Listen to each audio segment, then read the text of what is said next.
রাজধানীর গাবতলী হাট কাঁপাচ্ছে লাল বাহাদুর। টকটকে লাল রঙের এই পশুটির মালিক দাম চাইছেন 50 লাখ টাকা। তবে এখন পর্যন্ত কোনো ক্রেতা এগিয়ে আসেনি বলে জানিয়েছেন এর মালিক। গাবতলী পশুর হাটের 1 নম্বর গেট দিয়ে ভিতরে ঢুকে একটু এগুলেই চোখে পড়বে এই ষাঁড়টি, যা সহজে অনেকের নজর কাড়ছে।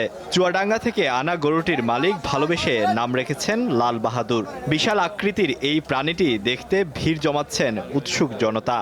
সকালে 10টার সময় আমি রওনা দিয়েছি এটা দেখার জন্য, তাই সেটা দেখলাম, শুধু এটার জন্য এই হাটে আসা। শুধু আকার ও ওজনেই নয়, দামেও এটি সাড়া ফেলেছে। বিক্রেতা চাইছেন 50 লাখ টাকা, কিন্তু এখনো কাঙ্ক্ষিত ক্রেতার দেখা পাননি তিনি। দাম বাড়া কমার এখান বিষয় না, কেউ বলতে এটা বিক্রি হবে যখন তখন বোঝা যাবে বেশি দামে বিক্রি না কম দামে। এইটা আমার কাছে সবচেয়ে সুন্দর, আমি বেশি দামে কিনেছি এবং আমার কাছে মনে হচ্ছে সবচেয়ে সেরা গরু।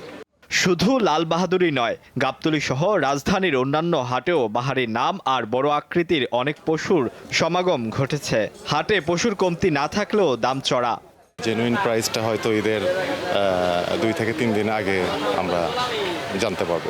দামটা যেটা দেখলাম, কয়েকটা গরু দেখলাম, দামটা এক্সেসিভ। কাস্টমার তুলনা একবারে কম, সীমিত, মেবি 2% 3%, বাট স্টিল ব্যাপারীরা দামও ঠিকমতো আমরা পাচ্ছি না, আর আমরাও ঠিকমতো ওনাদের সাথে বার্গেনিং করতে পারতেছি না।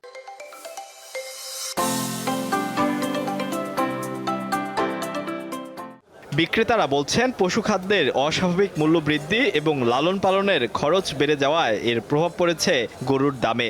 ফিডিং কস্ট বেশি থাকে, তখন গরু আমাদেরকে কিনতে হয় বেশি দামে।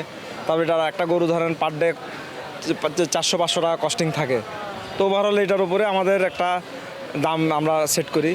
শনিবার সকালে গাবতলীর হাট পরিদর্শন করেন মৎস্য ও প্রাণী সম্পদ প্রতিমন্ত্রী। জানান এবছর চাহিদার চেয়ে পশুর যোগান বেশি রয়েছে। 1,23 লাখ গবাদি পশু আমাদের রয়েছে কুরবানির জন্য।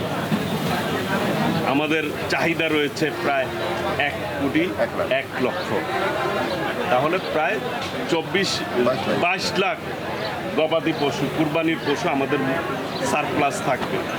বিক্রেতারা বলছেন রবিবার থেকে রাজধানীর হাটগুলোতে পশু বিক্রি পুরোদমে শুরু হবে।